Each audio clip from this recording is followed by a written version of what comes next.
Miro Barthélémy Diaz ak ki nga xam nekk moo di Khalifa Babacar Sall donc le divorce est acté man ni kon nekk Khalifa demal na boppam kon na ba tey si taxawu Sénégal waaye ki nga xam nekk moo di Barth aussi créé na li nga xam nekk moo di mouvement chose bi Arfan yàggoon wax si plateau bi Arfan du ma wax ni tey tu le voyais venir ou pas mais en tout cas leeroon na la concrètement Arfan lan nga jàpp ni tey moo jur contre alliance entre Barth ak ki nga xam nekk moo di Khalifa.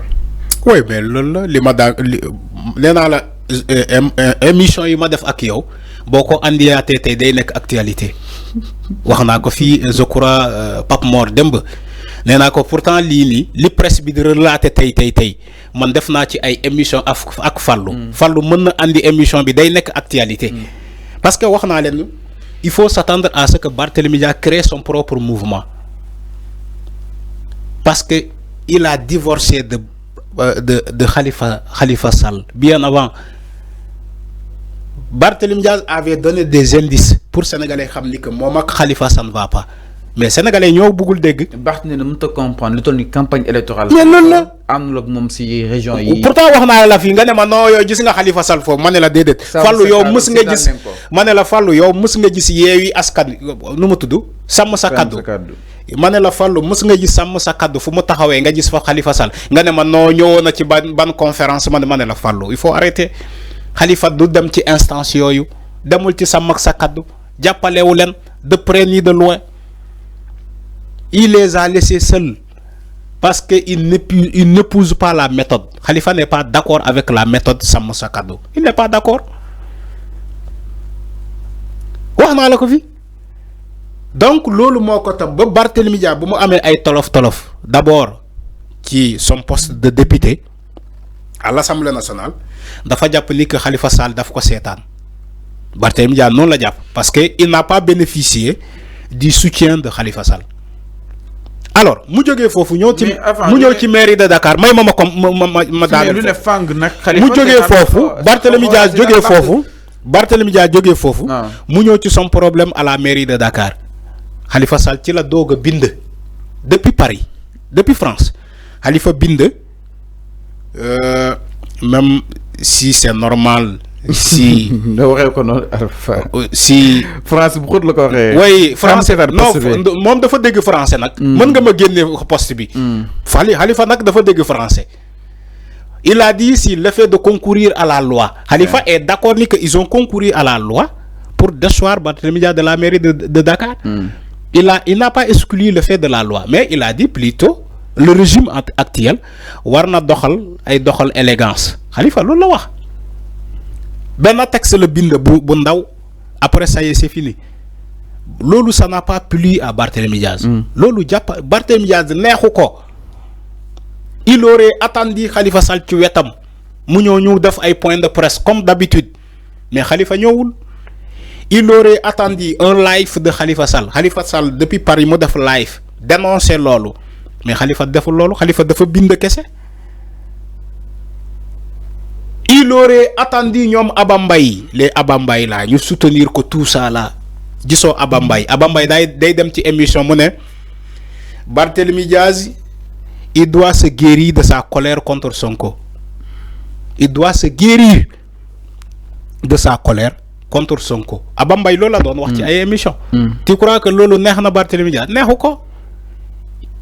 Pour mom il a été abandonné, il a été fauché par Khalifa ak ay compagnons yi nek ci taxaw Sénégal les Abambay et autres. Mota mom Barthélémy Diaz, il n'a pas dit publiquement que je démissionne du mouvement taxaw Sénégal. Il n'a pas dit publiquement, mais il a démissionné bien avant. Ce qu'il attendait taxaw Sénégal gisu ko. Lu mu doon xaar ci Khalifa mu def passation jox ko lengay après les élections présidentielles Khalifa ne l'a pas fait. Qui la Barthélémy Diaz comprendre ni que mom ak Khalifa ça ne peut pas continuer comme ça. Man ma wax la fi ci ay émission ne la ñooñu il y a un problème sen digënté nga ne ma dédét. Ay Sénégalais saga nañu ma ñi faré ak ñom ñu ne non man je suis en train de créer un problème. Alors que Barthélémy ak Khalifa musul am ben problème mané len hey man information bobu je l'ai reçu bien avant té jarul may wax sama source que ma ko jox ni que Khalifa ak Barthélémy Diaz ils ne boxent plus ensemble yow Barthélémy Diaz buy def ay nemmeeku buy dem ay seeti ay jegeñaalam ñan lay àndal Assane Diouf ñoom Assane Diouf lay àndal doo fa gis Khalifa Sall tamit bu wootee doo fa gis Barthélémy Diaz mais loolu mooy que le divorce est acté. ok Barthélémy Diaz yaa ngi dégg ci les dernières nouvelles il a créé son mouvement. te mouvement bi dina ko siiwal ci kanam. du ñàkk ni yàggoon na ko togg. donc divorce bi yàggoon. quand quelqu'un crée un mouvement c'est parce que lu mu yàgg togg la. quand quelqu'un crée un mouvement et nomme un secrétaire. voilà les choses sont claires maintenant. J'ai créé un mouvement, j'ai nommé un secrétaire. Et je donne Sénégalais rendez-vous 2029. Barthélémy Diaz taxaw na émission ak Pape Ngagne Ndiaye mu ne ko Pape mu ne ko waaw mu ne ko Pape 3 fois su ma juumulee ci émission boobu. mu ne ko Pape Ngagne Ndiaye ne ko waaw mu ne ko j'ai cessé de travailler pour nit falu. yaa ngi dégg Barthélémy Diaz nii la fixé Pape ni Pape Ngagne Ndiaye ne mu ne ko Pape mu ne ko waaw mu ne ko Pape man Barthélémy Diaz j'ai cessé de travailler pour nit falu. loolu mooy il parle avec les Sénégalais. il a dit indirectement ni que j'ai laissé Khalifa Sall j'ai laissé Ousmane Sonko j'ai laissé tout le monde. Maintenant le problème c'est qui? C'est Barthélémy Diaz ou c'est Khalifa Sall? Il faut se poser la question. Je crois que la question est moins intéressante. La question de leur divorce. Le problème c'est qui? C'est Barthélémy Diaz qui est ambitieux ou bien c'est Khalifa Sall qui ne veut pas renoncer et savoir ni que mon temps politique comme Diarna, comme l'ont fait Moustapha Niasse et autres, Moudjel Lenguei, Djoko la jeunesse, ou bien c'est quoi? jërëjëf mu nekk autant de questions yoo xam ni itam da nga koy daal di poser allant dans ce sens Arfan Khalifa bi sàkku ni day dem dialogue ak ki nga xam ne que moo di Ousmane Sonko jamono ji nga xam ni itam une partie de l'opposition ont boycotté justement cela Arfan naka na ko daal di jàngatee tey Khalifa je pense que tey doo leen ko xas bii pas. nee na mi ngi si logique am te je pense que aussi nee na démb ñu doon bañ dialogue bi tey ñoo ko woote te itam baax na pour yuusi waat leen concrètement si dialogue. oui Khalifa Sall kenn xasu ko. man tu m'as jamais entendu xas Khalifa Sall. keroog bu mu ne naa bokk pour bokk. waaw déglu ma Arfan loolu mooy musuma xas Khalifa Sall. maanaam pas xas dans le sens du terme. voilà il faut le dire aux Sénégalais bala les mots c'est-à-dire que. Arfan di commencer non. les mots maanaam li gën a indi. les mots sont forts. Khalifa am 1% bokk na si parti bi mu participé woon dialogue bi looloo wàcce lu bëri concrètement que ni. ñu ngi dem di complot pour Khalifa bokk ak Macky Sall. Fallou waaw. Il faut me dire intactement les mots que j'ai avancés. Man li ma mës a wax ci Khalifa Sall pour bokk élection nga lu ma mës a wax ci Khalifa Sall musuma ko fàtte. fàttewuma benn dama ne Khalifa dans la chaîne politique c'est tout à fait normal mu ne man naa bokk. parce que intérêt am la gis bu demee dialogue ak Macky Sall parce que Macky Sall moo ne ci moment boobu ku gedd sa yaay aaye su yekkee may la xooñ. Macky Sall moo ko wax publiquement ni que sama dialogue bi képp ku bëgg a bokk ci élection ñëwal nga dialogue. non mais Macky Sall moo ko wax. dafa ne ñoo ñu waxtaanee. les conditions de la participation des élections. Macky l'a dit publiquement. ak parrainage beeg yooyu yëpp. Fallou Macky Sall. dafa woo opposition mais ne leen baatu olof dafa sacré ku gedd sa yaay aaye loolu mooy lan boo ñëwulee ci dialogue bi bëggoo bokk ci élection. Macky Sall moo ko wax moo tax Khalifa Sall ne leen man dinaa dem ci dialogue bi man naa bokk rek yow léegi bu fekkee Macky Sall waxul loolu en d'autres termes pourquoi Khalifa Sall ne man naa bokk parce que Khalifa dëgg na wolof dëgg na français donc Macky bu waxee loolu il faisait allusion waa Pastef ne leen comme yéen da ngeen gedd ñëw yéen doo leen bokk élection parce que ku gedd sa yaay aaye dafay fekk sa yaay moo aaye fii man maa aaye man Macky Sall Khalifa ne leen Yewwi Askan bi ne du dem waa Pastef ñu ne ñoom demuñu waa PUR ñu ne ñoom demuñu Khalifa ne leen man ak Taxaw Sénégal man damay dem parce que man bëgg naa bokk ci élection man taxaw naa fii défendre ko ne leen hey il s'agit de la politique Khalifa a choisi d'aller répondre à ce dialogue-là. ñu jàpp ni dialogue bi Sonko ak waa Pastef. donc loolu laay waxaat pour dialogue bii nii. boo xamante ne président Diomaye moo ko initié. ak beneen dialogue bi. dama ne la moo ko différencier ak beneen dialogue bi. Fallou waaw dialogue bii nii lu ko différencier beneen dialogue. ma ñëw rek bul yàkkamti dama ne.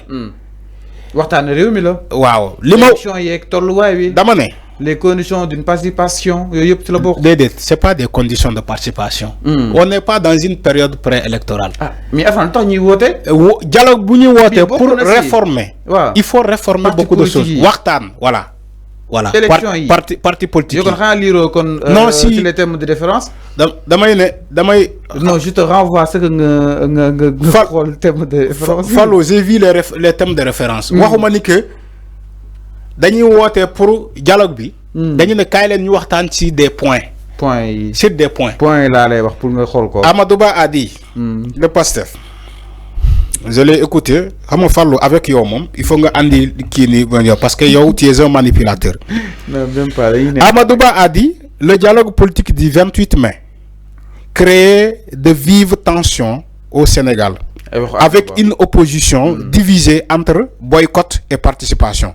Amadou Ba mooy wax j'ai précisé Amadou Ba entre opposition divisée entre boycott et participation. Il dit même le député Amadou Ba de Pastef il critique l'opposition qu'il juge d'inefficace et annonce des réformes majeures. Il annonce des réformes majeures à venir.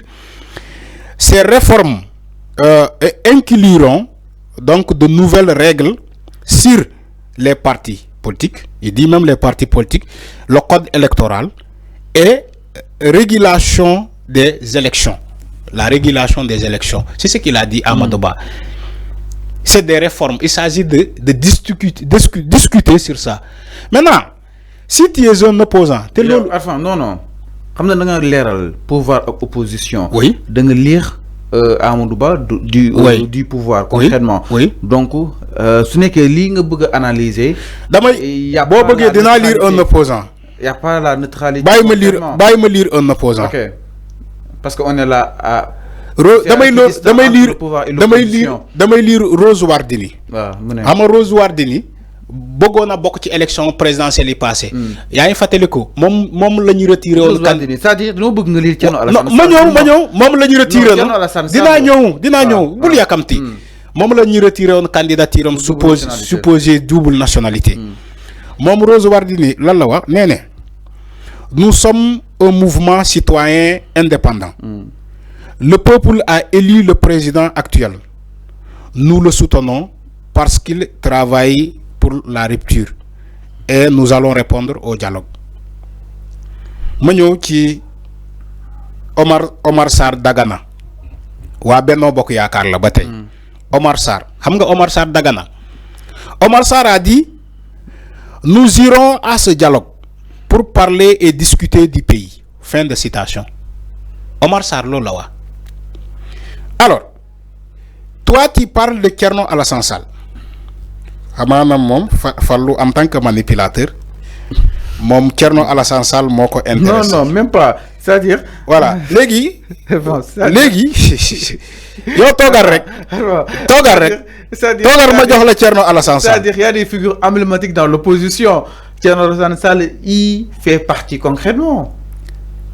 ma jox la Thierno Alassane Sall Thierno nee na moom du dem dialogue yi parce que moom pour moom Thierno il a dit. Le président Diomaye veut dialoguer pour régler les problèmes politiques. Le premier ministre Ousmane Sonko affirme qu'il y en a pas. Le Thierno wax il dit il devient évident que dans l'immédiat le seul dialogue nécessaire est celui qui doit se tenir entre les deux. C'est ce qu'il a dit. Voilà. Thierno loolu la wax. ñu jubóo ci kàddu ñoom ñaar. Alors boo bëggee mën naa la lire lépp. Alpha temps bi jeex na tàq waa Risi. que vaut le dialogue. dina war a jël tribunal. que vaut le dialogue yow yaa ma ne ma lire Thierno Alassane Sall. donc écoutez il dit que vaut le dialogue. Thierno il dit que vaut le dialogue. que vaut la parole de ceux qui renient leur signature. À quoi bon appeler au dialogue pour ne pas respecter ensuite ses engagements. Retrouver mon entretien avec Mouni, c'est ce qu'il a dit. Je continue sur le dialogue. Voilà mon bail. C'est clair. Alors, merci beaucoup. Non, il y a un Tcherno. Comme Tcherno, c'est le leader. Alors, Tcherno, il dit encore. Mon dialogue. Parce que les termes de référence convaincre quoi. Dafa japp ni dialogue bobu c'est pour dolel Ousmane Sonko en tant que premier ministre ses pouvoirs. OK. Tcherno lol la wax. Lerna. Voilà les motifs de la chaise vide prônée par Thierno Alassane Sall parce que dafa japp ni que l'exposé des motifs convaincre quoi. Mom Thierno il va falloir nous convaincre quoi d'abord pour mu ñew dialogue bi. Té aussi dafa japp ni dialogue bobu c'est de la poudre aux yeux.